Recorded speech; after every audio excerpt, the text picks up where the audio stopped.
अगर आपको लगता है कि आप एंकरिंग के काबिल हैं, आपको लगता है कि आप बिना रुके, बिना प्रॉम्प्ट, बिना स्क्रिप्ट दिल से बोल सकते हैं, और आपको लगता है कि रज़ा भाई आपके थोड़ा सा समर्थन में आएंगे तो आप बेबाक बोल पाएंगे, तो मैं हूं आपके साथ। है अगर आपको एक्सपीरियंस बोलने का, एंकरिंग करने का, कैमरे के सामने बोलने का लहजा अगर आपका है, तो razagрафijobs@gmail.com पर अपना रेज्यूमे ज़रूर भेजिए, लेकिन सिर्फ दिल्ली वाले। जी हाँ, भारत की राजधानी दिल्ली से हमें एंकर की ज़रूरत है, साथ में एडिटर की भी। एडिटिंग के लिए आपको एडोब प्रीमियर प्रो आना बेहद ज़रूरी है, बेहद ज़रूरी, याद रखिएगा। लिहाजा आप अपने चाहने वालों तक इस वीडियो, इस डिटेल को भेजिए।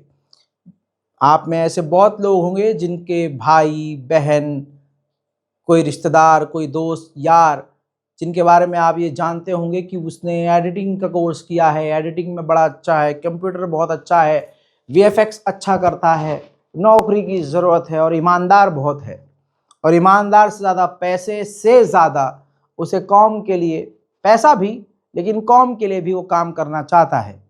सिर्फ ऐसे ही शख्स हमें razagрафijobs@gmail.com पर अपना resume with passport size photo ज़रूर मेल करें। सबसे बड़ी खबर आपको मिडिल ईस्ट स्पेशल रिपोर्ट में आपको शुरुआत में देना चाहूँगा कि ईरान पर हमले की संभावनाएं बढ़ चुकी हैं। मोसाद ने रिपोर्ट देखिए, मोसाद ने मांग की है कि स्ट्राइक कर देना चाहिए, हवाई हमला ईरान पर कर देना चाहिए यमन के बदले। जी हाँ, यमन के हूथियों ने जिस तरह से अपने अकेले के दम पर लाल सागर में बवंडर काट रखा है और अमेरिका और इजराइल की नाक में उंगली घुसाकर दोनों को हवा में उठा रखा है, ऐसे में बौखलाए हुए मोसाद ने कहा है कि यमन को झटका देने के लिए सीधा ईरान पर हमला करना चाहिए। अमेरिका इजराइल को लगता है कि सीरिया के अंदर से ईरान को पीछे खदेड़ देने के बाद ईरान बेहद कमज़ोर हो चुका है। ऐसे में मोसाद ने कहा है कि ये मौके पर चौका वाला हाल है, ऐसे में सीधा हमें ईरान के ऊपर हमला करके यमन के लड़ाकों को जवाब देना चाहिए।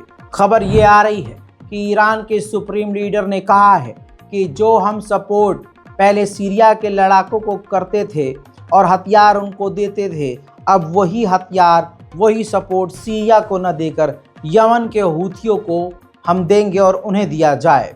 कहा जा रहा है कि यमन के लड़ाकों को अब ईरान भारी भरकम हथियार दे सकता है। दोस्तों, ईरान का साथ जिसने दिया उसको मोटा नुकसान उठाना पड़ा।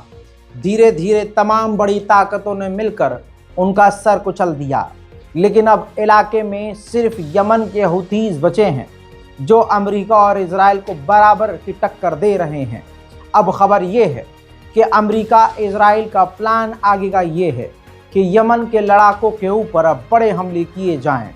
इसी डर से यमन की राजधानी सनआ को यमन के हूथियों ने और बड़े लीडरों ने उन इलाके को छोड़कर अलविदा कह दिया है, क्योंकि उन्हें डर है कि अमेरिका और इजराइल यमन के बड़े इलाकों, यानी जैसे सना जो राजधानी है, वहाँ पर इजराइल अमेरिका हमला कर सकते हैं। अक्सर मैंने देखा है जब मैं कोई जानकारी देता हूँ तो कमेंट सेक्शन में किसी बेवकूफ़ पत्रकार की खबर देख कर आकर कमेंट करते हैं, रज़ा भाई खबर ऐसे नहीं ऐसे है, आप बेवकूफ़ बना रहे हैं। हालांकि 3 दिन बाद सच सामने आ जाता है, लेकिन तब कमेंट करने नहीं आते हैं कि भाई मैंने आसमान की तरफ थूका था, थूक मेरे मुंह पर ही आया। जैसे मैंने कल ही आपको बताया था कि यमन के लड़ाकों हूथीज से लड़ते हुए, उन पर हमला करते हुए अमेरिका ने गलती से अपने ही F-18 फाइटर जेट को मार गिराया।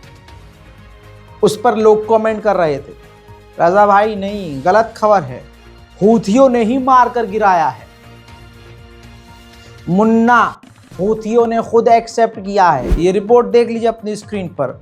हूथियों ने क्लैरिफिकेशन दी है कि हमने, जब अमेरिका हम पर हमला कर रहा था तो हमने उसी वक्त अमेरिका के डिस्ट्रॉयर और अमेरिका के हथियारों की तरफ कई मिसाइल और ड्रोन फायर किए, जिसके बाद अमेरिका का डिस्ट्रॉयर कंफ्यूज हो गया और उसने कंफ्यूजन में ही अपने ही F-18 फाइटर जेट को मार गिराया।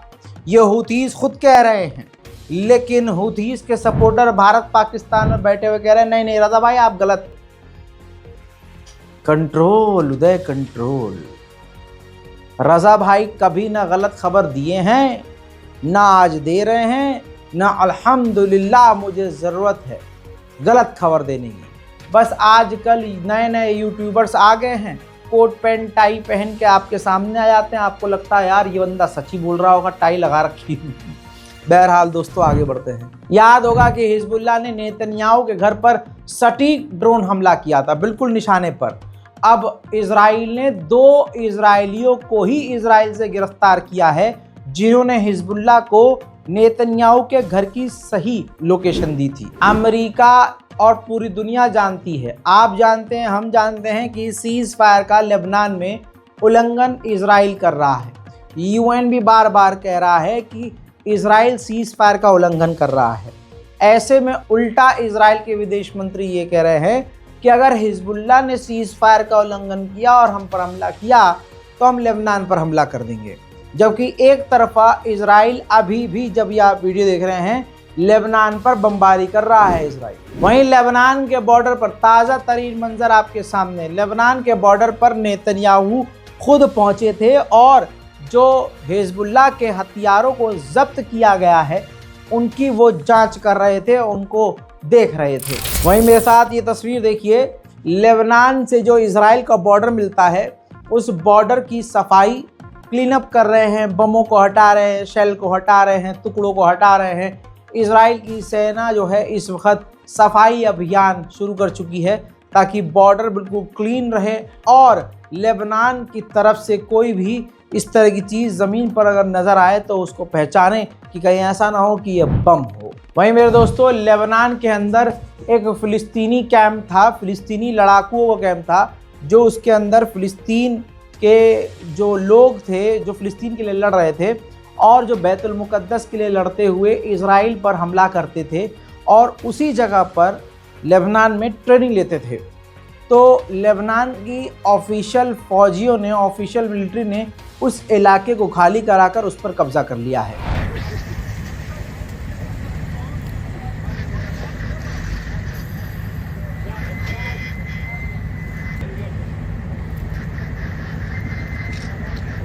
बरतानिया में फ़िलिस्तीन के समर्थन में प्रदर्शन हो रहे हैं।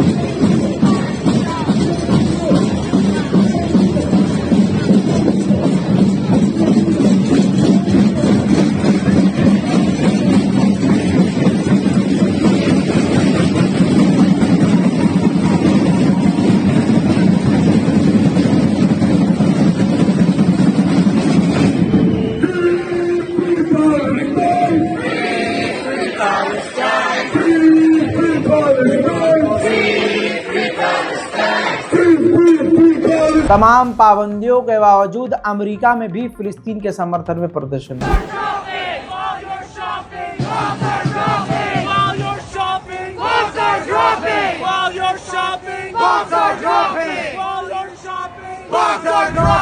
मेरे दोस्तों, उधर पूरी दुनिया के सबसे बड़े ईसाइयों के धर्म गुरु जो सबसे बड़े हैं पोप फ्रांसिस, उन व्यक्ति ने भी, उन हस्ती ने भी इजराइल की निंदा की है और कहा है कि इजराइल वॉर क्राइम कर रहा है, बल्कि वो क्रूर, यानी वो सबसे घटियापन पर उतारू है कि उसने कल जेरूशलेम के एक पादरी को भी गाजा जाने नहीं दिया और वो सिर्फ मुसलमानों पर, फ़िलिस्तीनियों पर नहीं, तमाम इंसानियत पर इजराइल जुल्म कर रहा है। आइए मेरे दोस्तों अब बताऊं, फ्रांस की राजधानी पेरिस में इजराइल के खिलाफ फ़िलिस्तीन के समर्थन में प्रदर्शन जारी हैं।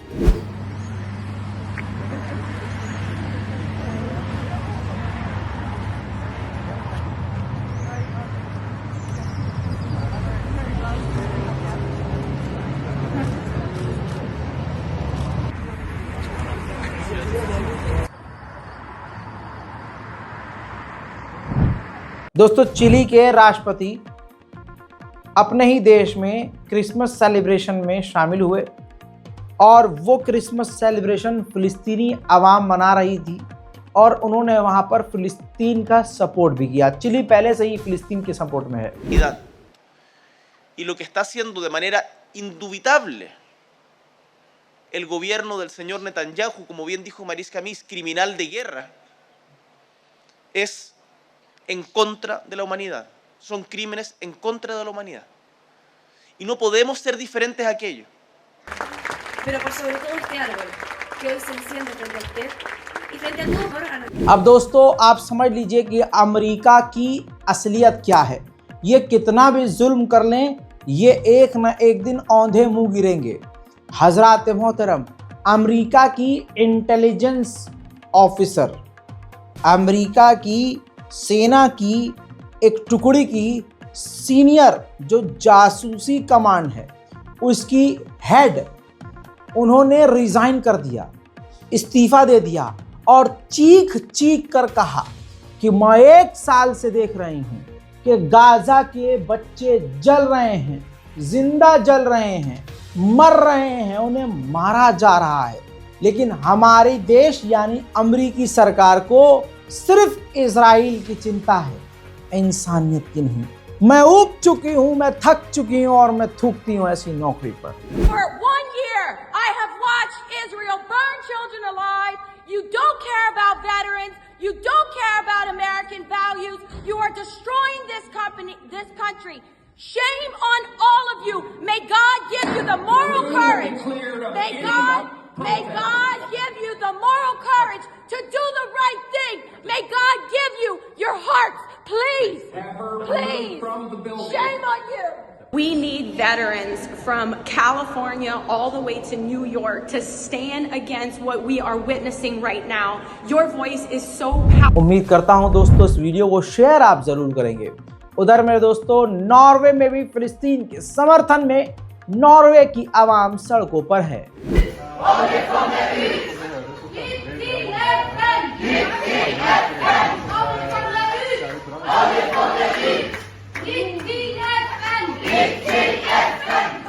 Idag aksjonerer vi mot Norges Bank, når vi vet at våre sparepenger finansierer et regime som driver med folkemord, så har vi 2 valg.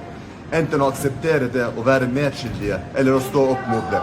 Vi velger å stå mot det i dag.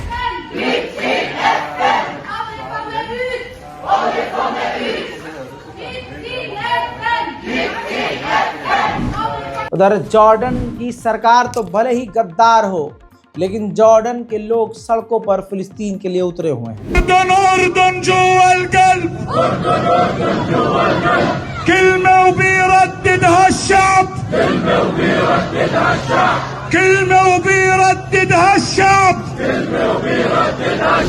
मेरे दोस्तों स्पेशल मिडिल ईस्ट रिपोर्ट में इतना ही। इस report को खूब share कीजिए, अपनी राय comment में लिखिए, दुआओं में याद रखिए। जय हिंद।